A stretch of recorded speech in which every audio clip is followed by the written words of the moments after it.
Hello students, welcome to this discussion on wind energy, the part of energy engineering module 4. So what are the contents we are going to see is like what are the properties of wind, availability of wind in India, wind velocity and power from wind, major problems associated with wind,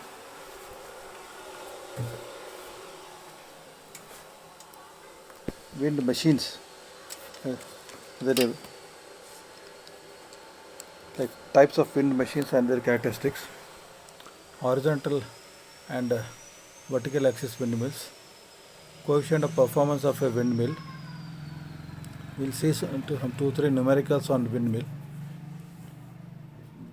There is one more part to that, that is tidal power, tides and waves as energy suppliers and their mechanics, fundamental characteristics of tidal power, harnessing tidal energy and the limitations. So these are some new, questions which are asked in the university examinations. I just collected and put up here some numericals also what they have asked. So basically in the numericals they are asking what is the power density, then maximum power density, then torque what you can get. The same type of problems are there. Now wind energy has been used for thousands of years in applications like water pumping, grinding the grains to make them powder, then even sailing boats, mechanical power. But lately, in the past 2-3 decades, in India, we have focused more on electrical energy generation from wind energy. So these windmills are now called as wind turbines because they are functioning same like gas and steam turbines, and they are producing electricity. They are also called as wind energy conversion systems because they are used to generate electricity, and they are called as wind generators also. So what is wind energy? Like if you see the sketch here, there is kinetic energy in the air. That kinetic energy in the air, because air is moving, so it has got kinetic energy. Then it hits the blade, wind turbine blades, and the blades start rotating. So the shaft starts rotating. That is a mechanical energy. And because the shaft starts rotating, it is connected to an alternator which produces electricity, and hence you generate electrical energy. So this way, kinetic energy is converted to mechanical energy, and mechanical energy is finally converted to electrical energy. So regarding winds, I think how winds are formed. If you look at this, whatever the sunlight is falling on Earth, around 1 to 2%, it is converted into wind energy because the air gets heated up. You can say the sun heats the ground surface of the Earth, which then heats up the air above it. The degree of solar heating varies at different points on the Earth's surface. So depending on the intensity of the sun falling on the Earth, because you have got clouds, distance matters. So the sunlight heats the Earth and the Earth heats the air around it. The hot air rises, creating a low pressure. So whenever anything is heated, water, any fluid like water or air, so it loses its density and hence rises. As hot air rises, it cools, moves horizontally, and eventually falls down, creating high pressure on the ground surface. So hot air goes up, where as you go up, the temperature is lower up, so it cools and then it falls down. These variations in the pressure is the push the air at ground level to move from high pressure to low pressure areas. So this temperature difference is called the pressure differences, and this causes the air to move, and this air movement is called as wind. So what are the characteristics of wind? Uh, so wind power, you will see that it is proportional to the cubic wind speed, means V cube. Okay. it is crucial to have detailed knowledge of the site-specific wind characteristics. So whenever a windmill is being set, it is not that we take short-term readings and come out with the location, but we take almost 3 to 5 years of wind parameters there and then decide. Because small errors in estimation will have large effects on the energy yield and can lead to poor choices for turbine as well. Because when we are going to select a turbine, it has to depend upon the wind velocity and quantity of wind available. Average wind speed is not sufficient. Site-specific wind characteristics pertinent to wind turbines which are recorded are mean wind speed, then wind speed distribution, diurnal, seasonal and annual patterns, because as we have discussed, so we have got seasons like rainy season, winter season, summer, spring. So depending on the seasons also, the sunlight falling on the earth varies, and because of the sunlight falling on the earth varies, the wind characteristics change. Then there is some short-term fluctuations which are known turbulence. Then you can have long-term fluctuations also, and the distribution of the wind direction and the wind shear, that is profile. Hello students, now we shall look at like a wind site planning. If you want to have a windmill or a lot of wind turbines or a wind farm, then you have to study the topography of the land. Basically, any tall trees or any tall buildings will affect the flow of wind. That is why we have seen that the windmills are mostly located on the hilltops initially, where there is no disturbance of any trees or big buildings. In general, wind farm developers usually favor sites with the following characteristics. Like strong and consistent wind, we should have like around 8,760 hours in a year. So at least 35% of the time we should have wind. Open land without obstacles to block wind flow. Like I was telling, that there should be tall buildings or tall trees. And also the distance between two wind turbines has to be at least 5 to 7 times the rotor diameter. So the rotor diameter, if it is around 100 meters, so they should have 500 to 700 meters distance between the two wind turbines. Then you should have that network also for transmitting the power, whatever is generated, you should be able to evacuate the power. Then the geology also should permit the transportation and turbine foundations. Like it should have good foundations, because a huge tower has to be installed and then this wind turbine has to be installed. So it should have good foundation, as well as there should be approach road, so that you can transport all this equipment to the site. And also nowadays a lot of awareness about the environment, so there should be minimum amount of interference with the environment. So taking into account the effects of noise, shadow flickering, visual impact, disturbance to birds and health and safety rules, general accepted best practices for wind site development have emerged and often enforced by the licensing authorities. So because of when we install a windmill, you will have it is rotating, so it makes noise. Then there will be shadow flickering will be there because it is rotating, and then it will have some visual impact. Then they are stating that there is a disturbance to birds. I think there was a movie also I saw, Akshay Kumar, that this network has got problems to the birds. So the authorities have come out with certain guidelines. Accordingly, the minimum distance from wind turbines to major roads should be a drop height, means 50 meters.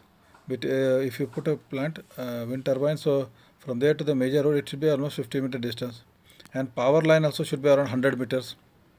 And parks and this recreation leisure zone should be around 200 meters. And houses should be around 500 meters away. Nature zones 500 meters. And urban areas 1 kilometer. It should not be in urban area, it should be outside the city, not inside the city.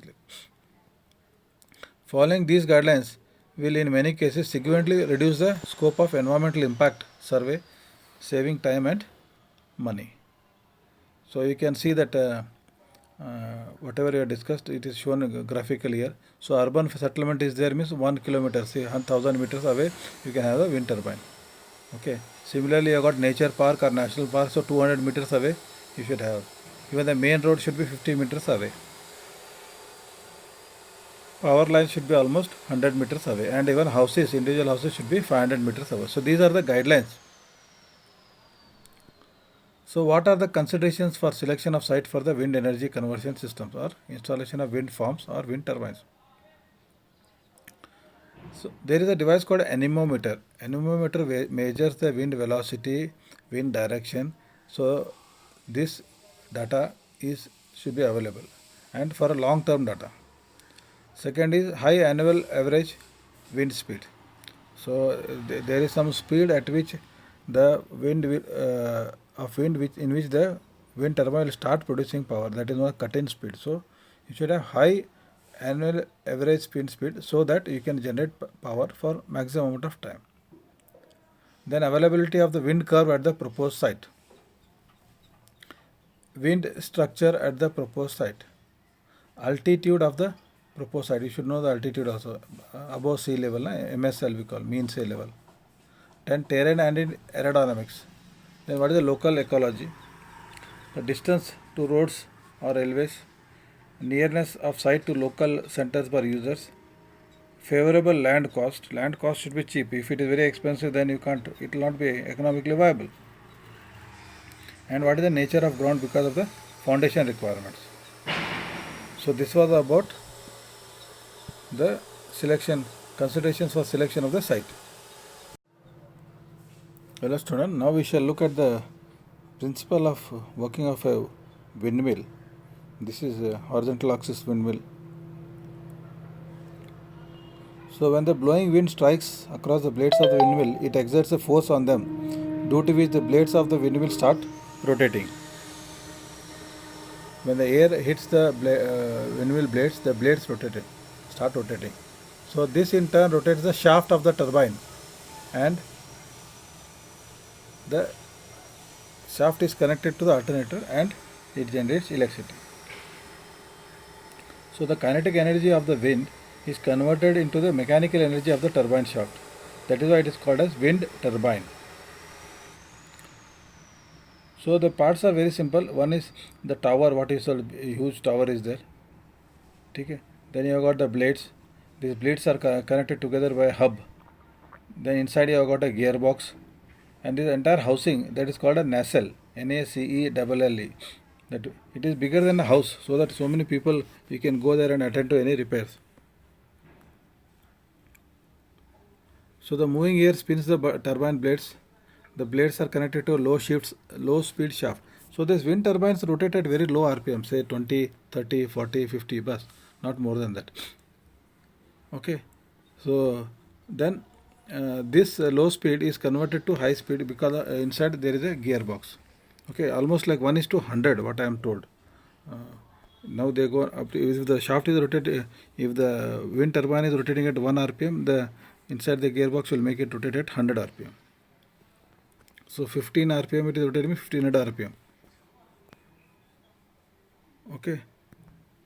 So the small gear rotates the shaft at a high speed. In the gearbox, the output is a small gear which rotates the shaft at high speed. And this high speed shaft is connected to the generator or alternator, what we call. As the shaft turns the generator, it produces electricity. The electric current is sent through the cables down the turbine tower to the transformer. And the current is produced in the top of the turbine, in the nacelle, and that is sent to the down. There is a transformer where that transformer will increase the voltage and send it to the transmission lines. So what are the major components like nacelle? This contains the key component of the wind turbine, including the gearbox and the electrical generator. So service personnel can enter the nacelle from the wind turbine tower. A huge building, as I said, that contains the gearbox, the shaft, as well as the alternator to produce electricity. Then you have got rotor blades. The rotor blades capture the wind and rotate the shaft, transferring power to the rotor hub. The built-in yaw control system senses wind direction using the wind vane and rotates the turbine assembly so that the blades face the wind. See, what we require is the rotor blade should be facing the wind. So if the rotor blade has to, the wind directions keep changing. So there is something called as yaw. Yaw means rotating. So rotating around the horizontal axis. Okay, horizontal plane, that tower is there, and on the tower there is a nacelle. So the nacelle will move along with the direction of the wind, so that the wind is always hitting the rotor blades and the energy is transferred from the wind to the rotor blades. You have got the tall tower. The tower holds the nacelle and the rotor. It is better to have a high tower since wind speed increases with altitude. One important thing is wind speed always increases with altitude, because as you go high, the density of air reduces, and it you can and the obstructions also are reduced, and hence the wind speed is higher. That is why you require a high, tall tower. The hub of the rotor is attached to the shaft of the wind turbine. Okay, the hub is where these three blades are connected, and the shaft connects the rotor hub to the gearbox. The shaft rotates and drives the electrical generator. So here you can see the definitions are there. What is aerodynamics? It is a branch of science which deals with the air and gases in motion and their mechanical effect, because the turbine blade have to be aerodynamically designed so that they are able to extract the maximum amount of energy from the wind. Wind is nothing but air in motion. So windmill is a machinery driven by the wind acting upon sails, used chiefly in flat districts for grinding of corn, pumping of water. These earlier days, like windmill, they used multi-blade. So the yaw control is for orienting, that is steering the axis of the wind turbine in the direction of the wind.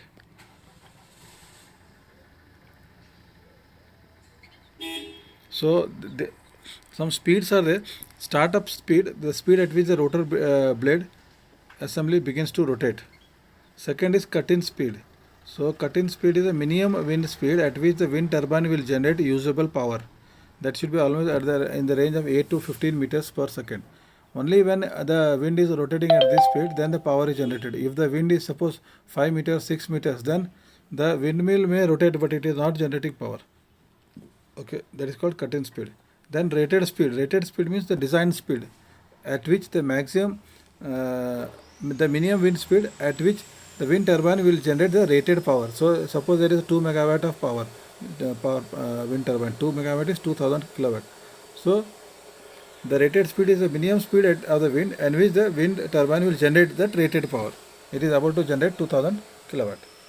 And cutout speed means when the wind speed becomes very high, then there is a problem of wobbling and mechanical damage. So dangerous speed it becomes. So at that speed, the brakes are applied and the wind turbine will cease power generation and shut down. Okay, so that there is no mechanical damage to the wind. You can see this tower is given, vertical is tower. Then you have got a hub which connects the three blades. Then you have got three blades.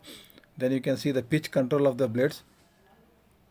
Then you have got the tether control, and horizontal plane you have got the yaw control. So these are the controls on the.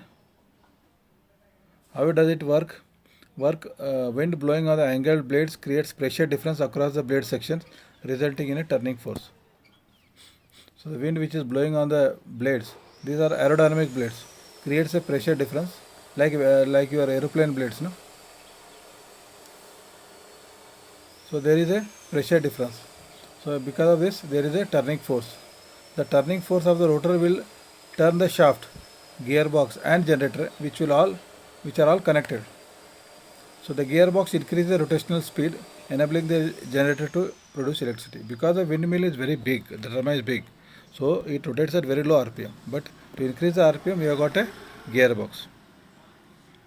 And the yaw control enables the wind turbine to capture the maximum wind energy by turning the rotor and nacelle to face the wind. Okay, this was all about wind. Hello students, now we shall look at the problems in operating large wind power generators. So nowadays most of the wind turbines or wind power generators what we have got, they are very large, 1 megawatt and above, almost to 2.7 megawatt also you have got plants. And there is not a one unit is, but you will have tens of numbers, even hundreds of windmills in a farm. So first is the location of site. Here in India, in south like Gujarat, in Karnataka, Tamil Nadu, lot of wind is available, and thus lot of windmills have already been installed. The most important factor is locating a big site which has a reasonable high wind velocity. Especially Saurashtra and coastal regions in India are promising areas. But in coastal like Goa, Karwar and all, we are yet to see this installation of windmills. Constant angular velocity. A constant angular velocity is a must for generating AC power, and this means very sensitive governing. So based on as we are discussing, there is something called yawing, movement of the nacelle on a horizontal plane, so that the blades can face the wind and generate the maximum amount of power. The third is wind variation in wind velocity. So the wind varies from time to time. Even in a day it varies. Early morning it will be different, then afternoon it will be different, evening it will be. So the wind velocity varies with time, and it varies in direction, and also varies from the bottom to the top of the large rotor, because this large rotor, say 100-meter diameter, 120-meter diameter, because it is at vertical. If you take vertical line, so there is variation in the wind velocity also. So this can, because of this, there is a fatigue in the rotor blades. And need for storage system. At zero velocity conditions, the wind power generator will be zero, and this means some storage has to be incorporated along with the windmill. This actually there is no storage nowadays. All these windmills, they are connected to the grid. So initially some power is required to start, and that is taken from the grid itself. Okay, so there is no question of storage. Strong supporting structure. Since the windmill generator have to be located at a height, the supporting structure will have to be designed to withstand high wind velocity and impacts. This will add to the initial cost of the windmills. So this tower what we have seen, it is not a single piece because it has to be very strong. It is made in multiple pieces and they are bolted at site. Okay, and now good technology is available so that the strong towers are being built, and we don't have so far come across not even a single problem with the wind turbines, any accidents involving wind turbines. But because of the strong structure, the initial cost of the windmill increases. So almost around 3 to 4 crores per megawatt it is. Occupation of large areas of land. So large areas of land will become unavailable due to windmill gardens. The whole area has to be protected to avoid accidents. So normally what happens, these are very expensive. As I was telling, 3 to 4 crore rupees for 1 megawatt plant. So if you have got 10 plants, turbines means almost 30-40 crores. So very high investment is there. That is why what the people do, they will put the fencing so that these animals, wild animals and other animals do not come and there are no accidents. So this involves a lot of land, and this land is not available for farming. So these are the problems which we face. Even there are other problems also. See this even transportation, because wherever they are produced, it is not decentralized. It is produced in some centralized facilities in Gujarat. Earlier they were imported and all. So the transportation also, a lot of problems or challenges are there, especially when it is passing through ghats like your Karmal Ghat in Goa, or it is going through Arbail Ghat in Karnataka. A lot of problems with the transportation also. And because they are very huge in size, so we have got long, very extra large cranes and all which are used for installation. So these are the advantages and disadvantages we have seen, and now we have seen the problems in operating large wind power generators. Thank you. Now we shall look into the difference between the vertical and horizontal axis wind turbines. So you can see the figure is given. Left side you have got the vertical axis wind turbine that was in Darius, and Savianus, which use the drag forces or lift forces for rotation of the rotor or wind blades. And you have got the right side, you have got the horizontal axis.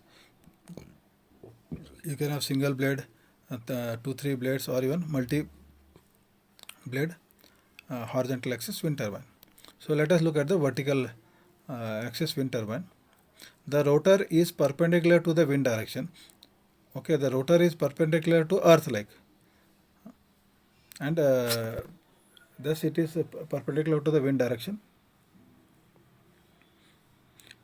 So these designs use drag forces or else lift forces to rotate the blades. The most widely used application is the wind anemometer with its moving cups. So you can see even on this horizontal axis wind turbines, on the backs of the nacelle you got a anemometer. Anemometer, as I told, it is a small device which rotate with, it has got small cups which will rotate and it will give the speed of the wind. Okay, you can see the diagram here. They have got drag wind anemometer with 3 cups are given. You can see the sketch here. Small scale roof type turbines are also often with the vertical axis to avoid gearbox. So this it's not popular in India. In some countries it is popular, which are mounted on the rooftop so that they rotate and generate the electricity, and there is no need for gearbox. So vertical axis wind turbine, they are omnidirection.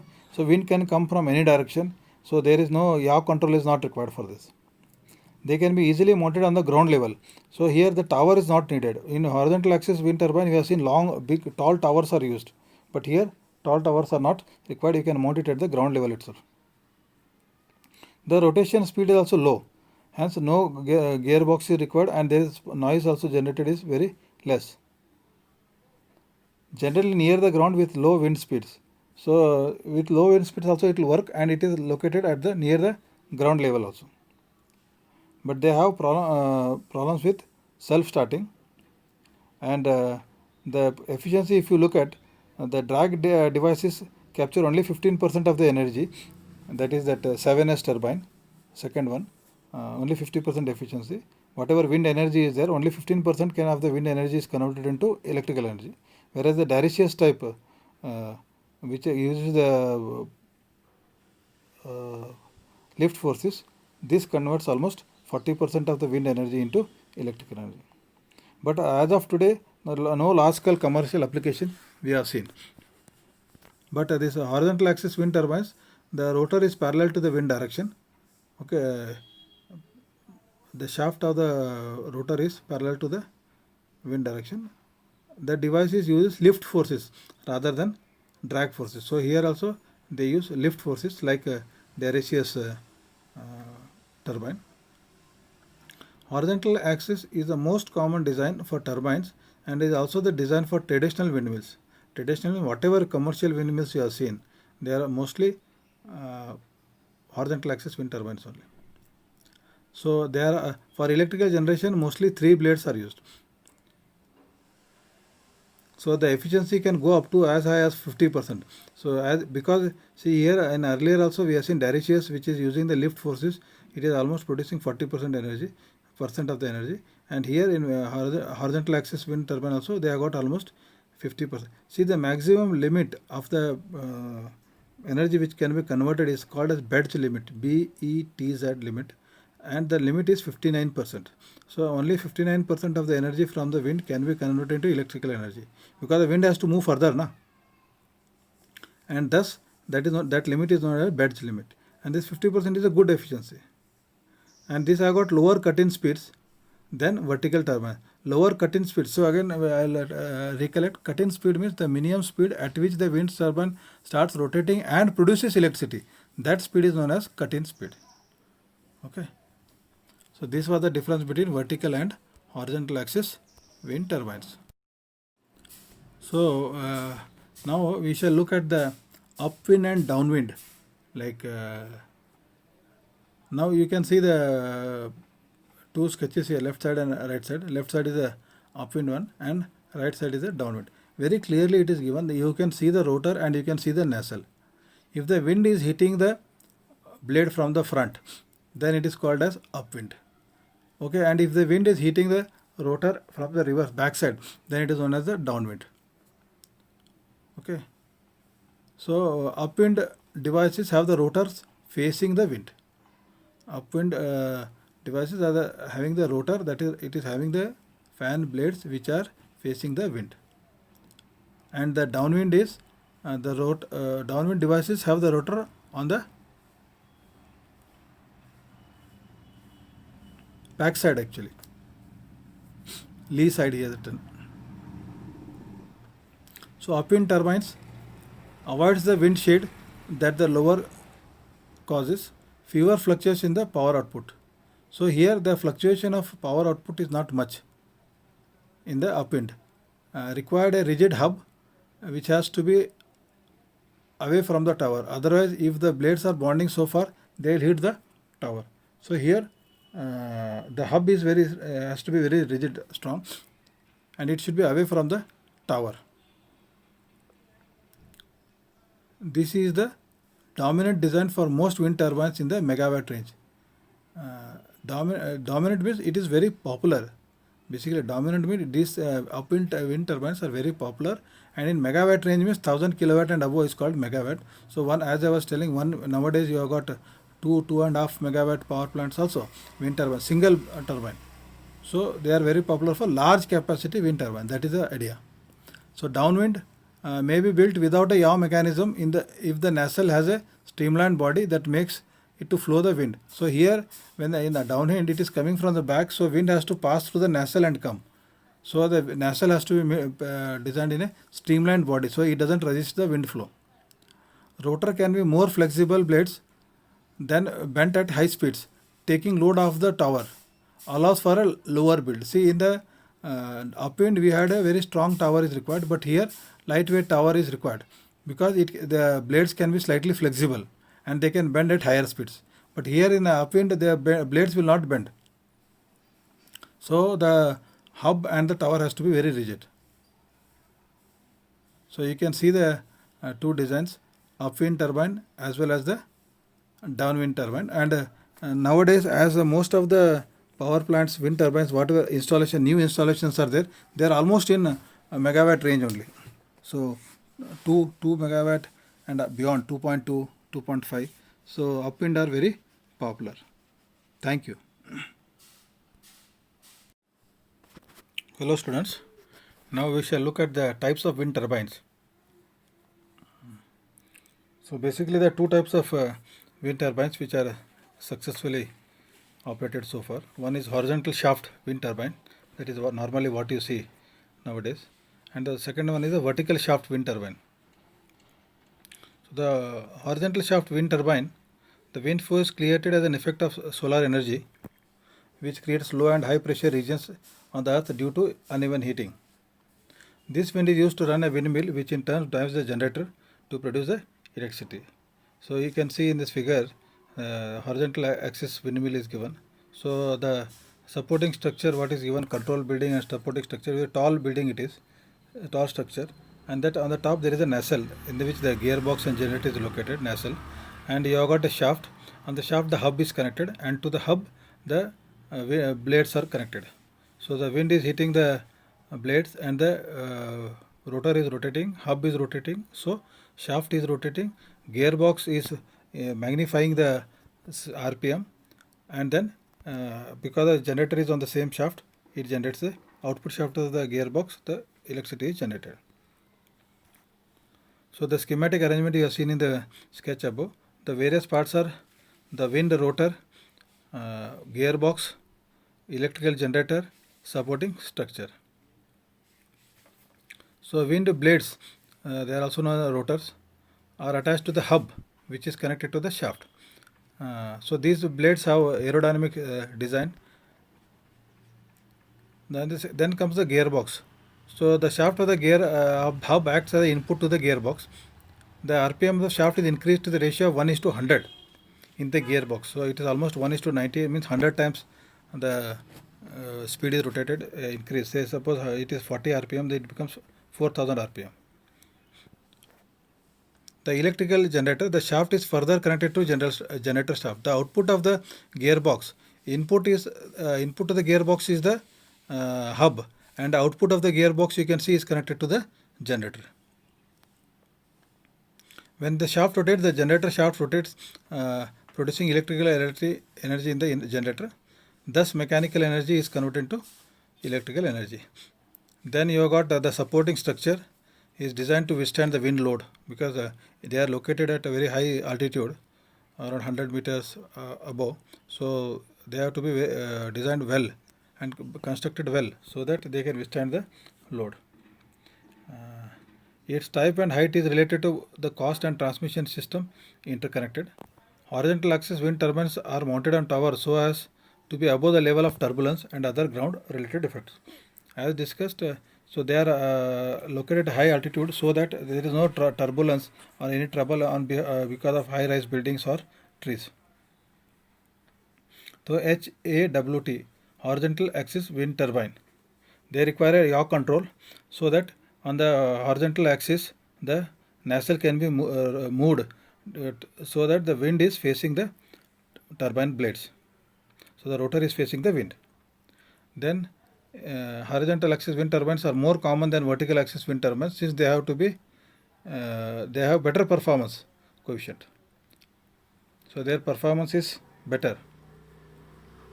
The most common type of wind turbine is the horizontal axis type shown below, which has various considerations.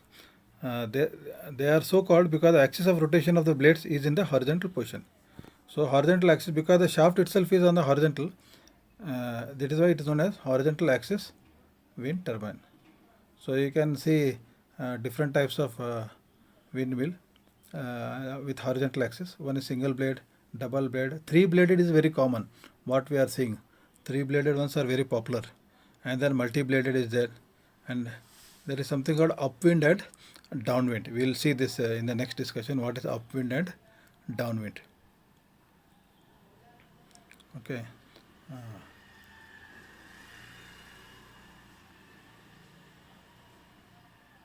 So wind turbine design includes number of blades, like how many blades are required, 1, 2, 3. Then rotor orientation, whether it is facing the wind or opposite to the wind, that is upwind and downwind. Then blade material, construction method and profile. Power control via aerodynamic control, stall control and variable pitch blades, fixed and variable rotor speed, synchronous and asynchronous generator. Generators also you have got two types, synchronous as well as asynchronous. So now we shall, having seen the HAWT, the horizontal axis wind turbine, now we shall see VAWT, that is vertical axis wind turbine. So you can see that Daricius wind turbine. So this vertical axis wind turbine design was developed in the late 1920s, early 1930 by French engineer Georges Daricius. His machine has 2 to 3 C-shaped rotor blades that resemble handheld egg beaters. So you have got in our house you are using that egg beater, na? This same design you can see. Vertical axis are now pretty rare. They are not very common. So you can see here you have got this C-shaped rotor blades, 2 or 3 blades are there. Then the rotor diameter is given, rotor height is given, and fixed pitch rotor blade. And bottom you have got the gearbox and then the generator. There is one more type that is known as 7S type wind turbine. There are another type turbine of vertical axis which is known as 7S type of wind turbine. It is called because again the axis of rotation of the blade is in a vertical position. So there are two types you can see in 7S also. 7S and Daricius. So 7S uses drag force to create the rotation of the shaft. You can see the wind sketch and given in the figure. And Daricius uses the lift forces.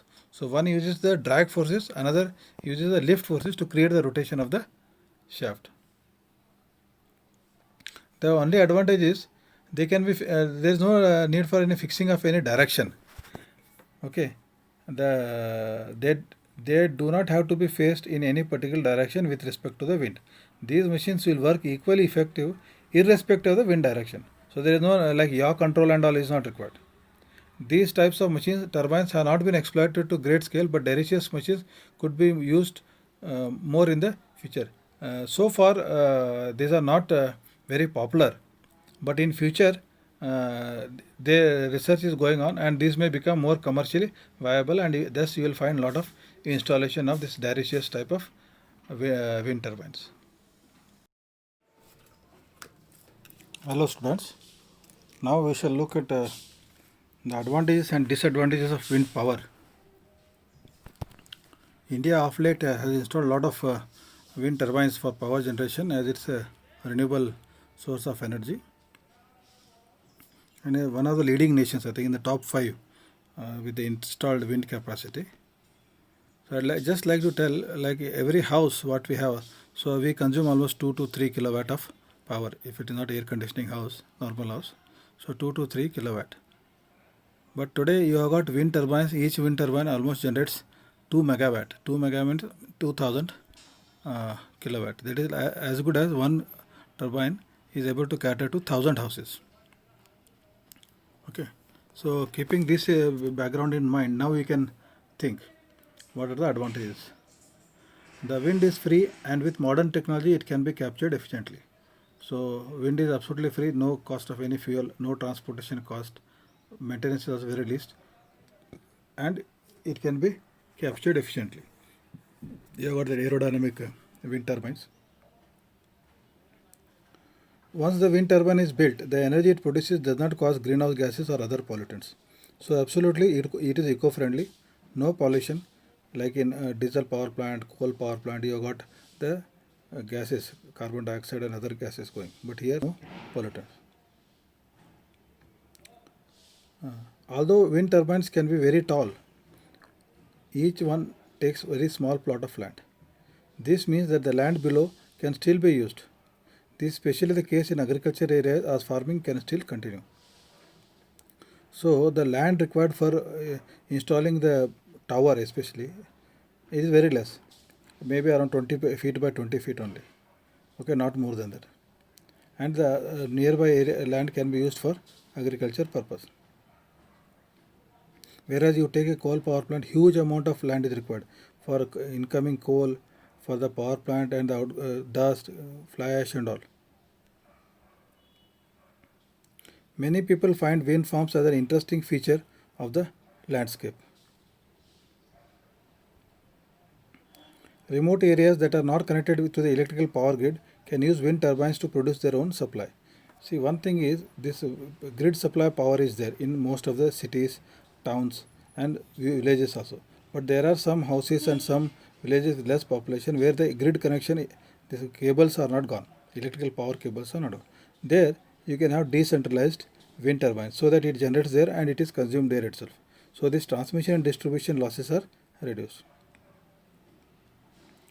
So wind turbines have a role to play in both developed as well as third world, means that is a developing world. So both India is a developing country, so here also it has got a role to play. Like other countries like Germany, France, they have got a lot of wind turbines.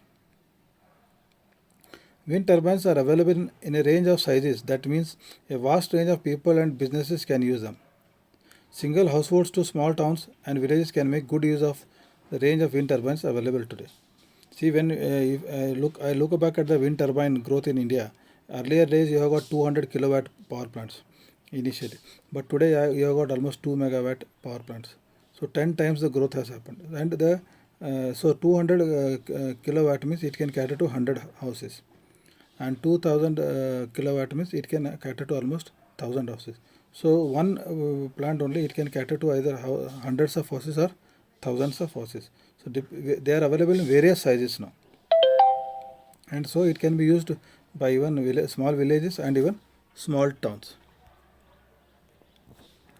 It is a renewable. Wind is a renewable source of energy, so it is not depleting. It is not going to end.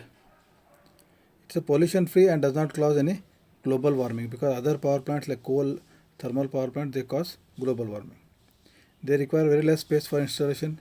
They are very effective source of energy, and ideal for countries with infrastructure issues, because other coal power plant and all require a lot of infrastructure. Here there is no much issues, and also it can help in the generating employment as well as local employment.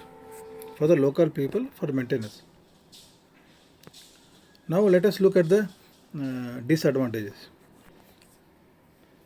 The strength of the wind is not constant and it varies from 0 to storm force. So wind, like our bike and our diesel power plant or coal, you cannot control the wind speed because it varies. So this means the wind turbines do not produce the same amount of electricity all the time. So the electricity generated from the wind turbine, output of the wind turbine also varies. And when the wind speed is low, that time it produces no electricity. On an average, around 20 to 25% of the time they produce electricity. Okay. So many people feel that the countryside should be left untouched without these large structures being built. The landscape should left in its natural form for everyone to enjoy. Because of the birds and all, people feel that nowadays you have seen the countryside also a lot of windmills have come. They also make wind turbines make noise. So each one can generate the same level of noise as a family car traveling at 70 miles per hour.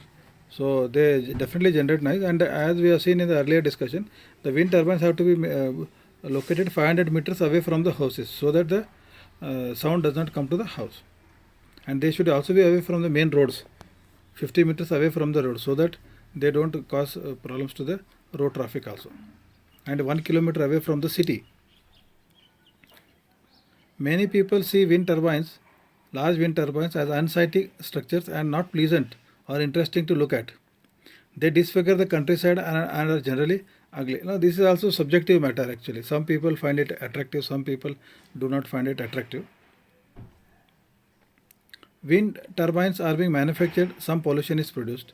Therefore, wind power does not produce some pollution. So when these wind turbines are being built, at that place they use energy and some pollution is there.